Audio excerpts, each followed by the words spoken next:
आज मैं इस वीडियो लेक्चर में आपको चैप्टर सेकेंड परमाणु की संरचना में आगे के टॉपिक हाइड्रोजन के उत्सर्जन स्पेक्ट्रम की श्रेणियों की रेखाएं के बारे में पूरा इस वीडियो लेक्चर में बताऊंगी। बिना स्किप किए वीडियो को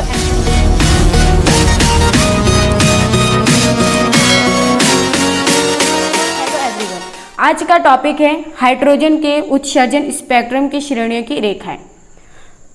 तो एग्जाम में आपको रेखाएं कैसे खींचनी है इसके बारे में आज बताऊंगी।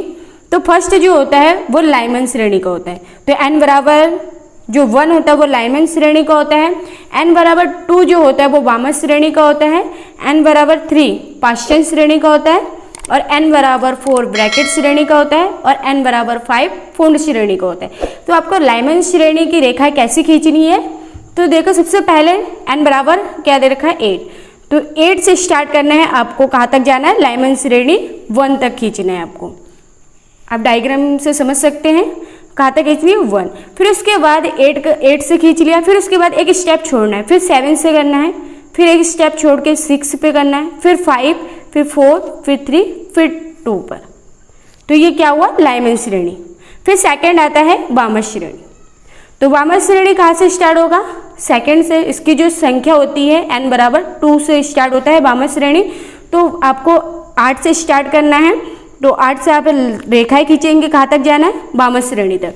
फिर एक स्टेप छोड़ना है, फिर 7 से स्टार्ट करना है, कहाँ तक जाना है, वामन श्रेणी तक। फिर एक स्टेप छोड़ना है, फिर 5 पे, फिर 4, फिर 3, फिर 2 पे।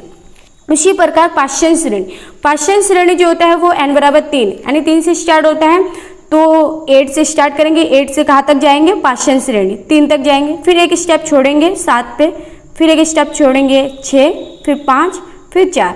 उसी प्रकार आता है फोर्थ आता है ब्रैकेट श्रेणी। ब्रैकेट श्रेणी कहाँ से स्टार्ट होता है, n बराबर 4 से। तो 8 पे करना है, 8 पे लाइनिंग करके कहाँ तक आना है, ब्रैकेट श्रेणी पर आना है। फिर एक स्टेप छोड़ना है, फिर 7 पे, फिर एक स्टेप छोड़ना है 6 पे, फिर एक स्टेप छोड़ के कहाँ पे आना है आपको, 5 पे। उसी प्रकार आता है फुंड श्रेणी। फुंड श्रेणी कहाँ से स्टार्ट होता है, 5 से इसकी संख्या होती है। तो आपको वही 8 से स्टार्ट करना है, एक स्टेप वाइज छोड़ते हुए जाना है। तो आपका ये आ गया फुंड श्रेणी। जो लाइमन श्रेणी होता है, लाइमन श्रेणी जो होता है वो n1 से स्टार्ट होता है। कहाँ से होता है, n1 से स्टार्ट होता है। और लाइमन श्रेणी का जो क्षेत्र होता है वो परावैग्नी क्षेत्र होता है। और जो वामन श्रेणी होता है वो n बराबर 2 होता है और ये दृश्य प्रकाश क्षेत्र में होता है। फिर तीसरा है पाश्चन श्रेणी। पाश्चन श्रेणी जो होता है वो होता है अवरक्त क्षेत्र होता है। और चौथा है ब्रैकेट श्रेणी, वो दूर अवरक्त क्षेत्र होता है। और फुंड श्रेणी का भी दूर अवरक्त क्षेत्र होता है। तो इसी प्रकार ये है हाइड्रोजन के उत्सर्जन स्पेक्ट्रम की रेखाएं हैं। तो इस प्रकार आपको रेखाएं खींचनी है, तो बहुत ही इजी है। इसके बाद लाइमन श्रेणी का डेफिनेशन कैसे आपको एग्जाम में लिखना है इसके बारे में बताऊंगी और उससे रिलेटेड क्वेश्चन भी बताऊंगी। तो फर्स्ट जो टॉपिक है वो है लाइमन श्रेणी। लाइमन श्रेणी क्या होता है, तो लाइमन श्रेणी जब इलेक्ट्रॉन किसी ऊंचे स्तर से निम्न ऊर्जा स्तर में आता है। तो आपको मैंने डायग्राम रेखाएं से समझाया था कैसे, जब इलेक्ट्रॉन किसी ऊंचे स्तर से निम्न स्तर में आता है, अर्थात n1 कितना होगा लाइमन का 1 तथा n2 कहाँ से स्टार्ट होगा, 1 से स्टार्ट हुआ है n1, तो n2 कहाँ से होगा 2, 3, 4 इस तरह इन्फिनिटी तक जाएगा। तो उत्सर्जित स्पेक्ट्रम की रेखाएं परावैग्नी भाग में प्राप्त हो जाता है तथा ये हमें दिखाई नहीं देती है। इस श्रेणी को लाइमन श्रेणी कहते हैं। फिर इस श्रेणी की रेखाओं की तरंगदैर्घ्य को निम्न सूत्र से ज्ञात किया जा सकता है। सूत्र क्या है लाइमन श्रेणी का, तो 1/λ बराबर r ब्रैकेट में 1/n1 का स्क्वायर माइनस 1/n2 का होल स्क्वायर। तो यहाँ पे जो r है, r यहाँ पे क्या है, दृढ़ वर्ग है। तो आप यहाँ पे लिख सकते हैं r हमारा क्या है, दृढ़ वर्ग। और यहाँ पे लैम्डा क्या है हमारा, यहाँ पे लैम्डा है ये तरंगदैर्घ्य।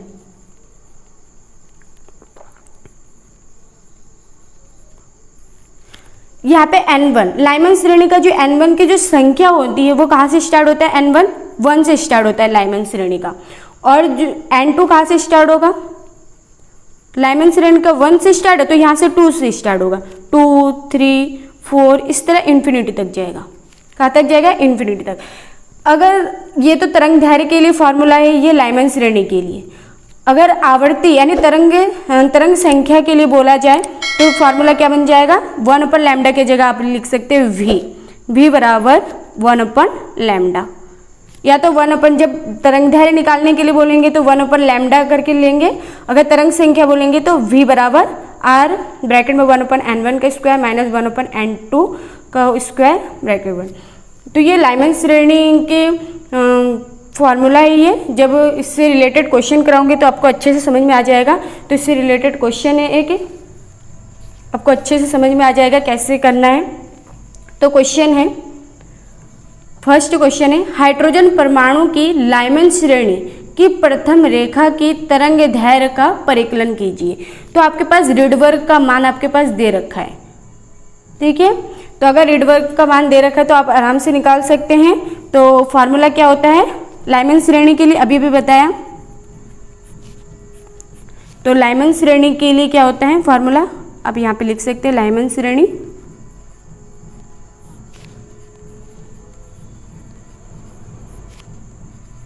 लाइमन श्रेणी के लिए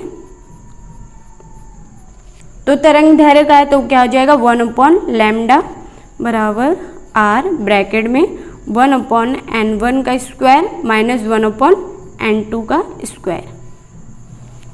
तो आपके पास r का मान भी दे रखा है और n1 का मान भी दे रखा है। n1 का मान क्या होता है, n1 का जो स्टार्ट होता है लाइमन श्रेणी हमेशा 1 से स्टार्ट होता है, और n2 कहाँ से स्टार्ट होता है 2 3 4 ऐसे इन्फिनिट तक जाएगा। तो आपके पास वैल्यू सबके दे रखे हैं, आप इसमें वैल्यू में पुट कर दीजिए। तो 1/λ आपको लेके आना है, यानी 1 तरंग दैर्घ्य लेना है, और रिडबर्ग का मान दे रखा है आपके पास, कितना दे रखा है 1.097 गुणा 10 की पावर 7 ब्रैकेट में। n1 का मान दे रखा है आपके पास, n1 का मान क्या है 1, तो 1/1 का स्क्वायर माइनस n2 का क्या दे रखा है, इसमें क्वेश्चन में दे रखा है कि लाइमन श्रेणी की प्रथम रेखा की तरंग दैर्घ्य, यानी ये क्या है आपका फर्स्ट है। अगर प्रथम के लिए बोला है तो 2 लगाओगे, अगर द्वितीय रेखा के लिए बोलेगा तो 3 लगाओगे। तो उन्होंने कहा प्रथम रेखा के लिए तो हम क्या लेंगे 2 लेंगे, तो 2 का स्क्वायर। तो इस ब्रैकेट को हम खोलेंगे तो 1.097 गुणा 10 की पावर 7, तो इसको स्क्वायर को खोलेंगे तो 1 आ जाएगा, और 2 का स्क्वायर क्या होता है 4। अब इसे हल करेंगे तो 1.097 गुणा 10 की पावर 7। अब इसका हम क्या लेंगे एलसीएम लेंगे, कितना आ जाएगा 4, तो 4 1 जो 4, तो इससे ऊपर से मल्टीप्लाई करोगे तो कितना आ जाएगा 4 1 जो 4 कितना आ जाएगा 1, फिर 1.097 गुणा 10 की पावर 7, तो 4 में से 1 गया कितना बच गया 3/4, किसके बराबर है ये 1/λ।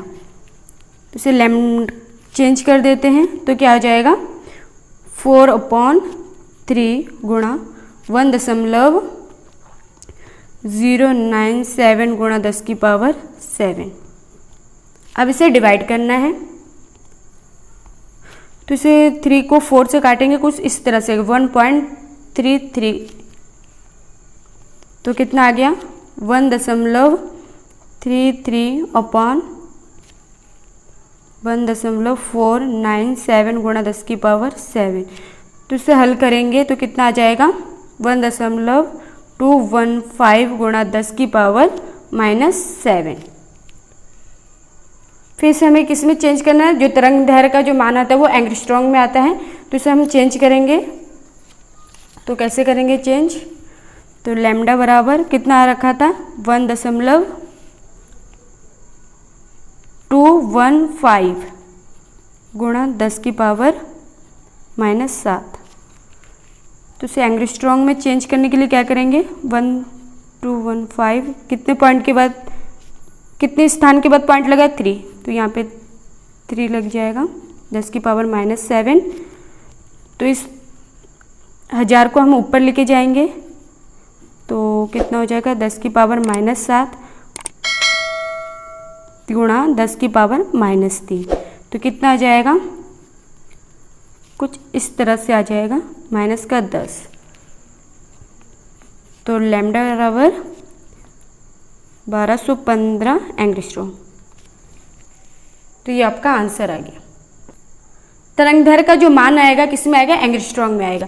क्वेश्चन क्या था कि क्वेश्चन था कि हाइड्रोजन परमाणु की लाइमन श्रेणी की प्रथम रेखा की तरंगदैर्घ्य का परिकलन कीजिए।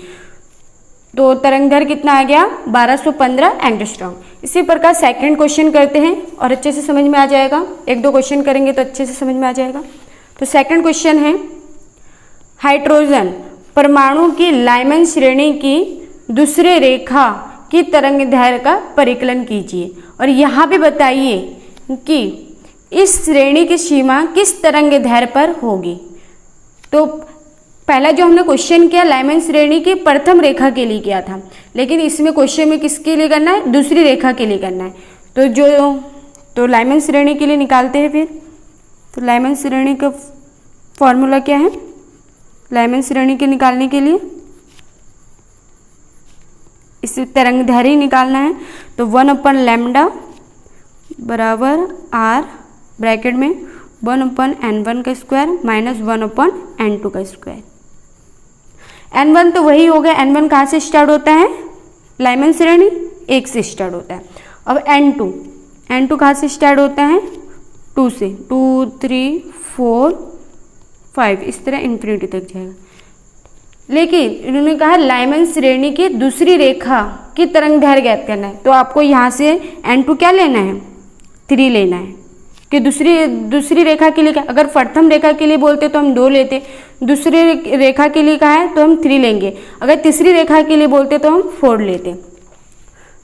तो आपके पास रीडवर्क का मान भी दे रखा है, तो आप यहाँ पे पुट कर दीजिए 1/λ बराबर r कितना दे रखा है आपके पास, 1.09097 गुणा 10 की पावर 7 ब्रैकेट में n1 का मान आपके पास कितना दे रखा है, 1 का स्क्वायर माइनस, और n2 कितना दे रखा है आपके पास,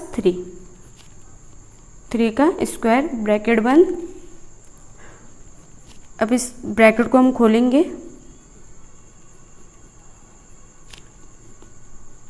तो इसका 1 आ जाएगा, माइनस 1/3 का स्क्वायर कितना होता है, 9।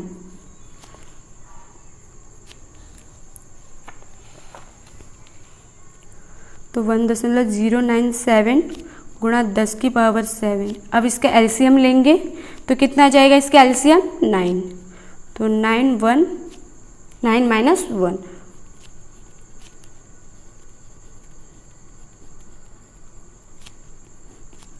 कितना आ जाएगा, 8/9।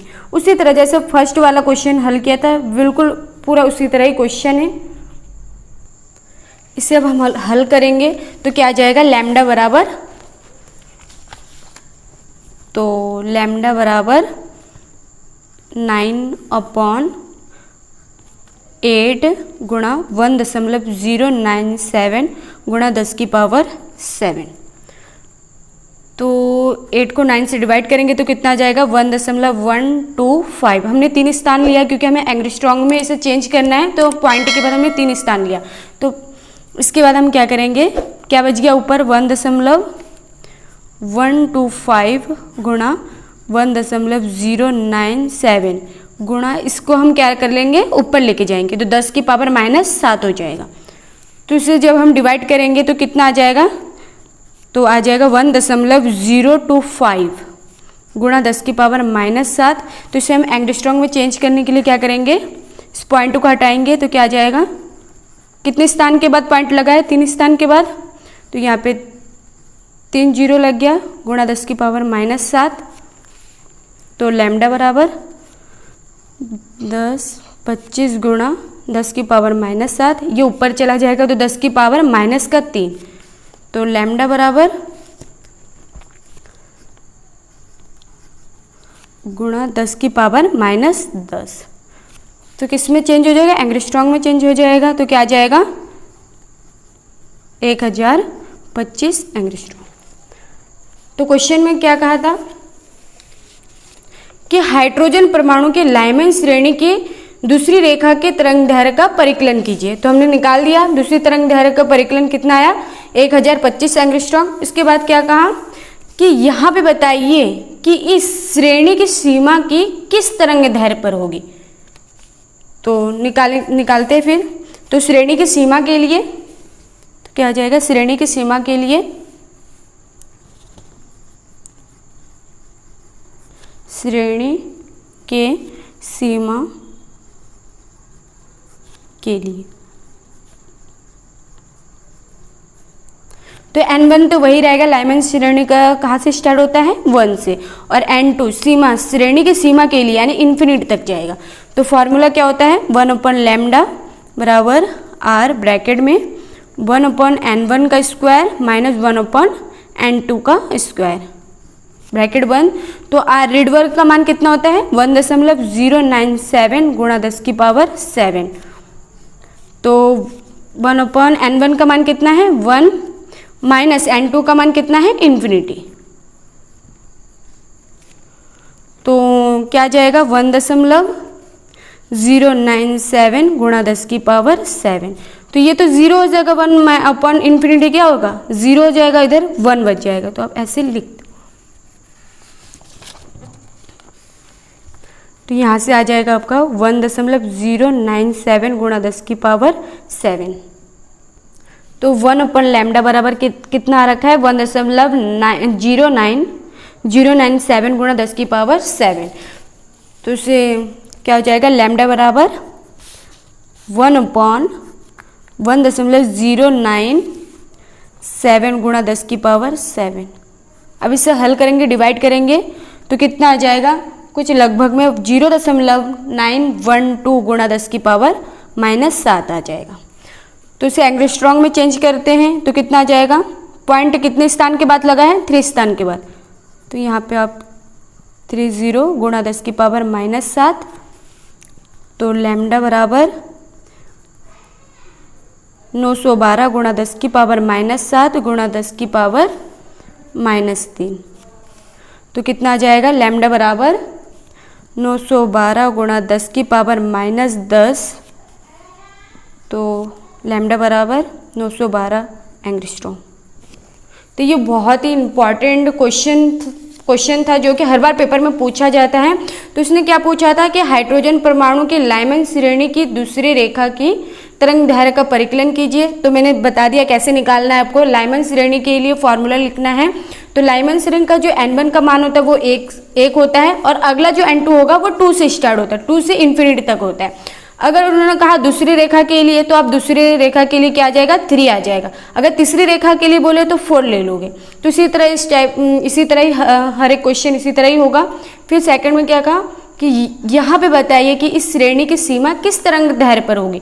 तो N1 लाइमन श्रेणी की संख्या जो N1 होता है वो 1 होता है, और श्रेणी की सीमा किस तरंग दैर्घ्य के लिए होगा तो N कहाँ तक जाएगा इन्फिनिटी तक जाएगा। तो सो गाइस आज के इस वीडियो लेक्चर में बस हम इतना ही पढ़ेंगे। आगे का हम नेक्स्ट वीडियो लेक्चर में पढ़ेंगे। तो गाइस आप लोगों को ये वीडियो लेक्चर कैसा लगा कमेंट बॉक्स में बताएं। अगर आप लोगों को ये वीडियो लेक्चर अच्छा लगा तो प्लीज़ सब्सक्राइब करें, लाइक करें। Thank you.